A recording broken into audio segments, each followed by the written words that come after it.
যেমন কর্ম তেমন ফল। বাংলা এ প্রবাদের জ্বলন্ত প্রমাণ উঠে এলো বিচারক নিগ্রহের ঘটনায়। সুপ্রিম কোর্টের নির্দেশ মোতাবেক শনিবার দুপুরে বিলোনিয়া আদালতের বিচারক রুহি দাস পালকে শারীরিক নিগ্রহের ঘটনায় অভিযুক্ত সিপিআইএম দক্ষিণ জেলা সম্পাদক তাপস দত্ত, বিলোনিয়া বিভাগীয় সিটু সভাপতি ত্রিলোক সিনহা, সারা ভারত কৃষক সভা বিলোনিয়া বিভাগীয় সম্পাদক বাবুল দেবনাথ বিলোনিয়া আদালত সমর্পণ করেন। ঘটনা 2015 সালের 2রা সেপ্টেম্বর ধর্মঘটের নামে বামপন্থী তিন নেতা বাবুল দেবনাথ, তাপস দত্ত, ত্রিলোক সিনহার নেতৃত্বে বাম কর্মী সমর্থকরা আদালতে ঢুকে হুজ্জতি সহ শারীরিক নিগ্রহ করে বিচারক রুহি দাস পালকে এমনই অভিযুক্ত হয়ে সাজা ঘোষণা হয়। উক্ত মামলায় বিলোনিয়া ফার্স্ট ক্লাস জুডিশিয়াল ম্যাজিস্ট্রেটের কোর্টে 2 বছরের সাজা হয়েছিল। একই সাজা বহাল রাখে জেলা আদালত ত্রিপুরা উচ্চ আদালত। পরবর্তী সময়ে সুপ্রিম কোর্টে আর্জি জানিয়ে রিট পিটিশন দাখিল করার পর জামিনে মুক্তি পায় এই তিন বামপন্থী নেতা।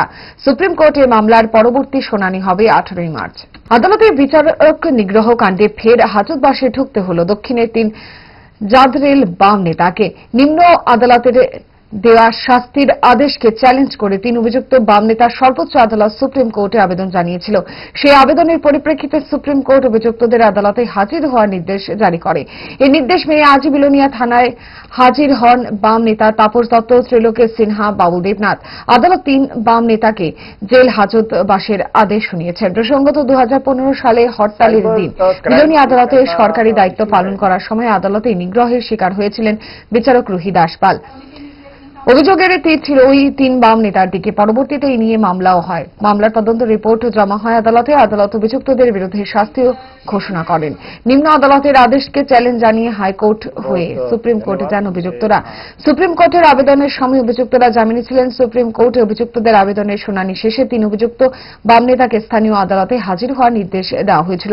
আগামী 18 মার্চে সেই আবেদনের ফের শুনানি দিন ধার্য করেছে সুপ্রিম কোর্ট। এদিকে বাম তিন নেতাকে জেল হাজতবাসের আদালতের নির্দেশ সম্পর্কে সরকার পক্ষের আইনজীবী কিশোর মজুমদার কি জানালেন শোনাবো। পরে আবার ওনারা ওই কেসের জাজমেন্টের এগেনস্টে অনারেবল সুপ্রিম কোর্টে আপিল দাখিল করেন। তো গত কিছুদিন আগে সেটার শুনানি হয় সুপ্রিম কোর্টে, যেটা শুনানি হয়েছিল 18/2/2025-এ। তখন এখানে honourable justice of supreme court বলে দিয়েছেন যে ওনাদেরকে আগে জুডিশিয়াল কাস্টডিতে যাওয়ার জন্য, তারপরে সেখানে শুনানি চলবে সুপ্রিম কোর্টে। এবং ওনাদেরকে বলা হয়েছে, এটা বলা হয়েছে যে এফিডেভিট দিয়ে যাতে সেটাকে কনফার্ম করা হয়।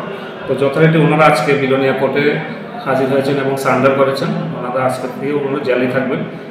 তো সুপ্রিম কোর্টে ডেট পেন্ডিং আছে 18/3/2025-এ, সেটা শুনানি চলবে এবং ওনারা জেলেই থাকবেন।